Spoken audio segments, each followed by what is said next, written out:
What's going on, guys? Welcome back to the channel. And there's something behind me here that hasn't really made an appearance in quite some time.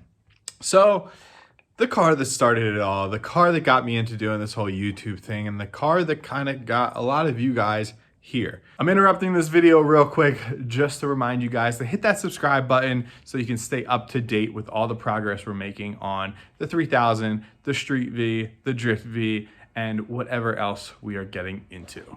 I've been drifting this 3000 GT for about 5 years now. This is the car that I learned how to drift on. This is the car that I went to the track. We did trial and error stuff. I would run 3-4 laps and pack it up and go home because things had to be changed. It's the car that kind of defied the odds when it came to doing what I've made it do over these last 5 years. So a lot of you guys have been asking me and wondering what's going to happen to the 3000. So you guys obviously know that I'm building the Drift V here. So what is going on with the 3000? Am I going to be drifting it or what? So for those of you that aren't aware of what this car is and what this car does, here you go.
So this is my 1992 Mitsubishi 3000 GT base model that was VR4 converted and then rear-wheel drive converted, utilizing a full drivetrain from engine to axles from a 92 Mitsubishi GTO that I imported the front clip from Japan like 10 years ago. So back when, you know, it was easy to get that kind of stuff and it was actually reasonable to buy that kind of stuff, I got the whole drivetrain for this car. But first I'll start on the outside to give the quick run around.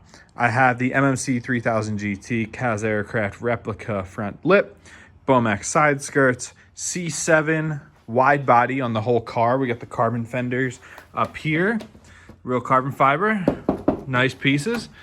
And we got the over fenders back here. So they gave me a little extra width to the car and they allowed me to cut out some sheet metal back there. Other than that, I have Enki RPF ones, 18 by 10.5 plus 15. These have a big like 25 mil spacer on them. And it is wrapped in Hexus, like a glitter black Hexus color. Love it. D-Max style hood vent right here. And that is pretty much it for the outside. I used to have an active aero wing on the back with a gurney flap, but when I rewrapped it in black, we went wingless.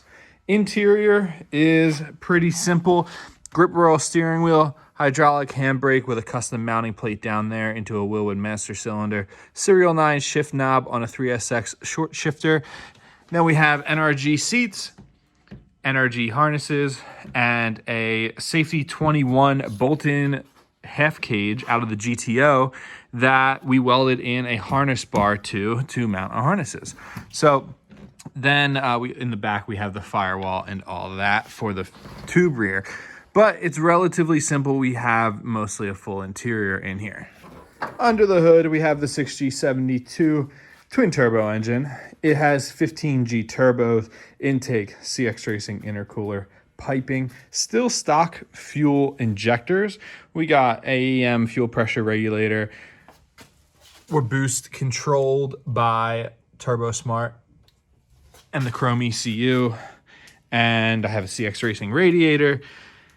And yeah, other than that, it's pretty stock. So this engine tuned by Hans at Ground Zero Performance.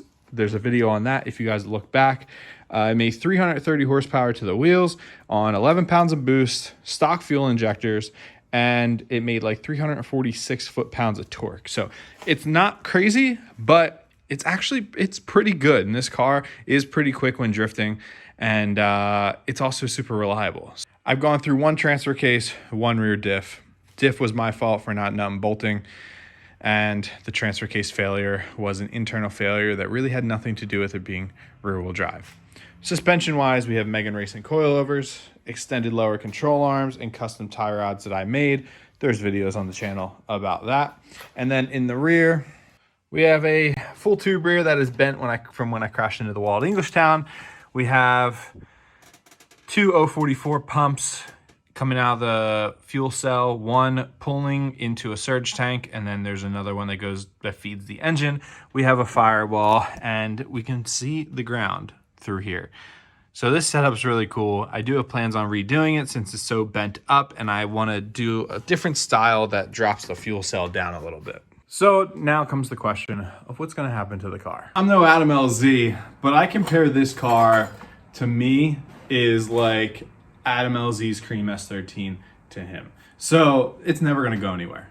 And it will always ultimately be a drift car, but I'm going to take a little bit of a different approach. The reason I got this thing was, one, I feel like the 3000 kind of hit its limit when it came to drifting. It can only be so good being a transverse mounted, super front heavy, short wheelbase car compared to something that has a better weight distribution front to back, has a properly configured drivetrain, it has a way longer wheelbase, and I can make more power and not really have to worry about breaking stupid things like transfer cases and whatnot. Now I have spare transfer cases, but they're getting hard to find. So I don't want to keep breaking them and then going through my 25 spline, 5-speed transfer cases and have to keep shelling out $500 for a used one that needs to be refurbished.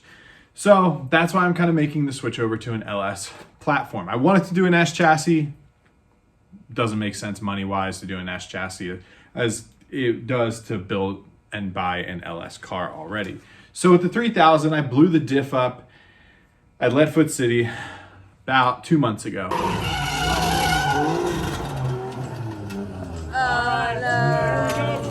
I put the stock VLSD back in, and I've been street driving it ever since. Now, it has been way nicer driving it with a VLSD in it compared to a welded. I don't have another welded yet, but I will be getting another differential from Hans, and I will ultimately be getting it welded and having that ready to go back into the car. Because once this V is done, it's gonna cost a lot to operate this car. Tires mainly. Whereas the 3000, it's a lower power car. It never really went through tires that bad at events. So I think the 3000 will still be ready for when it comes to doing fun events.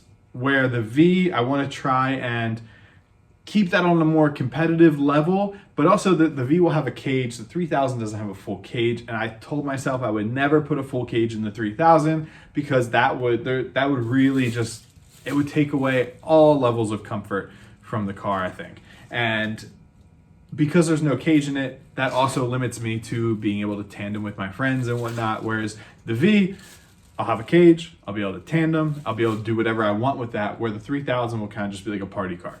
Another reason is that parts are getting harder to find for them. They're getting old. They're like 30-year-old cars now. That car will be 30 in April. So they're 30-year-old cars now. It's actually getting harder to find parts for them. Not stoked about that, but you know, it is what it is. Like the C7 wide body that I have on the car, can't buy it anywhere anymore. So I'm kind of stuck. So like if I actually damaged a panel on there, if I damaged a rear quarter panel, an over fender, I'm screwed because I already cut my sheet metal out and I can't buy replacement FRP panels. Front, carbon fiber, no chance. If I destroy that, I gotta go back to stock fenders and probably roll the crap out of them just to try and get them to be as wide as that. Not even possible.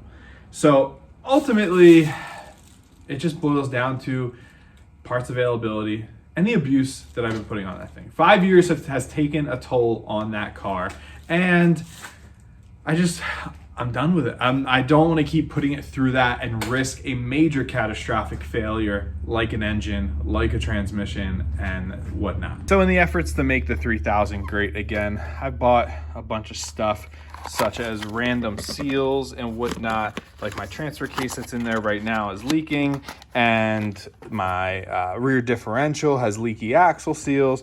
So I bought a bunch of stuff like caliper rebuild kit, caliper seals to rebuild the calipers, transfer case seals, differential seals, and stuff like that, because I want to make this thing nice again. I mean, I need to do the valve stem seals, so eventually the engine will be coming out. I will be pulling the heads, and I will be doing valve stem seals, probably new head gaskets for sure while I'm at it. And at that is the point where I'll probably give the engine a full regasket and make sure everything is good, check all the bearing tolerances, probably do another oil pump or another water pump in it, probably do an oil pump in it. I mean, there's no issue with oil pressure, but it's one of those things where it's like, while I'm there, OEM stuff, do a refresh and put it back in the car and call it good. So when it comes to video content, I'm hoping that when it starts warming up again and we start going out and doing more car stuff, I'll be able to bring this thing out and just enjoy it. I need to put a better exhaust on it because this one's way too loud to be doing a lot of driving. If anything, maybe have like a resonator added in between. But I just think that we'll make this thing the perfect street car, and you know, that'll be that. You know, the 3000 isn't going anywhere, guys. There will still be content, although we will be a little V heavy for the time being, but the 3000 will always be around. Thank you guys for watching this video. If you want to see more drifting content with the 3000 GT or anything else, there is a playlist on the channel, so head back and check it out. Watch some videos, help me out, drop a like, drop a comment, all that cool stuff, and I'll see you guys next time.